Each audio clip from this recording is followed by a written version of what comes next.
नमस्कार। आज हम एक बहुत ही दिलचस्प और शायद थोड़ा परेशान करने वाले अंश पर बात करने वाले हैं। जी।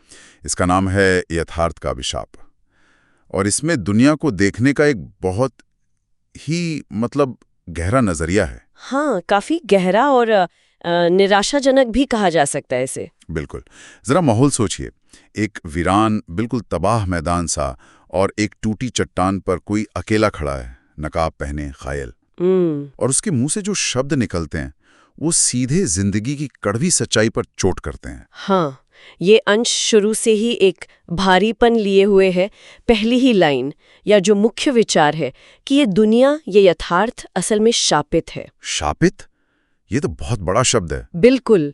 और आगे कहा गया है कि इसमें सिवाय दर्द, तकलीफ और एक तरह के खालीपन के कुछ है ही नहीं। बाप रे, ये तो बहुत ही मजबूत दावा है शुरुआत में ही। जी। और फिर ये समझाने की कोशिश करता है कि क्यों। यहीं पर वो द्वंद्व वाली बात आती है। हाँ, द्वंद्व या ड्युअलिटी, ये क्या चीज है असल में इस टेक्स्ट के हिसाब से? देखिए, द्वंद्व का मतलब है ऐसी चीजें जो हमेशा जोड़े में आती हैं, एक दूसरे के उलट। जैसे ये कहता है कि जहां रोशनी होगी वहां परछाई तो होगी ही होगी। मतलब ये कोई इत्तेफाक नहीं है। अच्छा। बल्कि दुनिया का एक बुनियादी नियम है ये। क्या कभी ऐसा हो सकता है कि सिर्फ रोशनी हो, परछाई ना हो? नहीं, शायद नहीं, मुमकिन नहीं लगता। ये अंश कहता है बिल्कुल नहीं। एक है तो दूसरा भी होगा ही। अच्छा, तो एक की वजह से ही दूसरा है। और यही बात फिर वो जो विजेताओं और हारने वालों की बात थी उस पे भी लागू होती है। हाँ, बिल्कुल। टेक्स्ट कहता है कि जब तक जीतने वाले की अवधारणा है, जब तक कोई विजेता है, तब तक कोई हारने वाला भी होगा। हाँ, उसे होना ही पड़ेगा। कोई एक जीतेगा तो जाहिर है किसी को हारना पड़ेगा। ये दुनिया के संतुलन को आप कह सकती हैं एक तराजू जैसा दिखाता है। एक पलड़ा ऊपर तो दूसरा नीचे। बिल्कुल। और ये नजरिया दुनिया को काफी बेरहम दिखाता है, जहां शायद एक की खुशी दूसरे के दुख पर टिकी हो। ये तो वाकई सोचने वाली बात है। लेकिन फिर ये अंश कुछ और उलझी हुई बातें भी करता है, जैसे वो शांति और युद्ध का रिश्ता। हाँ। या फिर प्यार और नफरत का। ये थोड़ा समझाएंगी? हाँ, ये वाला हिस्सा बहुत दिलचस्प है।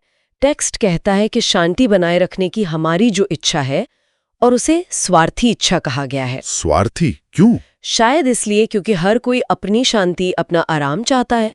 तो ये जो स्वार्थी इच्छा है शांति की, वही अक्सर युद्ध का कारण बन जाती है। अरे, ये कैसे? शांति की कोशिश से युद्ध? सोचिए, अपनी शांति बनाए रखने के लिए, अपने हितों को बचाने के लिए, अपनी सीमाएं सुरक्षित रखने के लिए क्या चाहिए? ताकत चाहिए, शायद हथियार। बिल्कुल। और यही ताकत, यही हथियार, यही अपने हितों की रक्षा का विचार अक्सर टकराव और लड़ाई की वजह बन जाता है। बाप रे, ये तो सच में बड़ा विरोधाभास है। और प्यार और नफरत का भी ऐसा ही कुछ। हाँ, वही तर्क यहाँ भी लगाया गया है। किसी चीज से या किसी इंसान से या किसी विचार से आप बेइंतहा प्यार करते हैं, उसे बचाना चाहते हैं। तो ये भावना आपको उन चीजों से नफरत करने पर मजबूर कर सकती हैं जो आपके प्यार के लिए खतरा है। अच्छा। जैसे आप अपने परिवार को बचाने के लिए दुश्मन से नफरत करेंगे। अपने देश से प्यार शायद आपको किसी और देश से या उसके नजरिए से नफरत करवा दे। तो यहाँ भी प्यार और नफरत एक ही सिक्के के दो पहलू जैसे बन जाते हैं। हे भगवान, ये तो वाकई दिमाग हिल गया मेरा। इसका मतलब ये हुआ कि हमारे अच्छे से अच्छे इरादे, जैसे शांति कायम करना या प्यार करना, वो भी अनजाने में नफरत या लड़ाई जैसी चीजें पैदा कर सकते हैं। इस अंश के मुताबिक तो हाँ। शायद इसीलिए वो लाइन है इसमें, इस दुनिया शापित है और हम इसमें फंसे हुए हैं, है ना? ऐसा लगता है जैसे कोई रास्ता ही नहीं है बाहर निकलने का। सही पकड़ा आपने। ये अंश वही लाचारी, वही फंसा हुआ महसूस करने की भावना उभारता है, जैसे हम एक ऐसे जाल में हैं जहां हर रास्ता आप कितना भी अच्छा करने की कोशिश करें, कहीं ना कहीं कांटों की तरफ ही मुड़ जाता है। ये एक तरह की नियति या किस्मत की बात लगती है जिससे बचना मुमकिन नहीं। पर क्या इसमें कहीं कोई उम्मीद की किरण नहीं है? कुछ तो सकारात्मक होना चाहिए। देखिए, यहीं पर यह अंश सबसे ज्यादा शायद चोट करता है। आखिर में ये क्या कहता है? क्या? इस भ्रम की दुनिया में आशा भी सिर्फ एक छाया है। आशा, एक छाया, इसका क्या मतलब हुआ? जिसे हम उम्मीद समझ रहे हैं वो भी शायद असलियत नहीं है। वो बस एक वहम है, रोशनी की तरह जिसकी अपनी एक परछाई है, या शायद वो खुद ही एक परछाई है। बाप रे। ये शायद इस पूरे अंश का सबसे गंभीर और परेशान करने वाला निष्कर्ष है। तो हम इसे समेटने की कोशिश करें तो ये अंश हमें एक ऐसी दुनिया दिखा रहा है जहां दुख और संघर्ष वो तो मतलब अंतर्निहित है, होने ही है। हाँ, जहां हर अच्छी चीज के साथ उसकी बुरी परछाई जुड़ी है।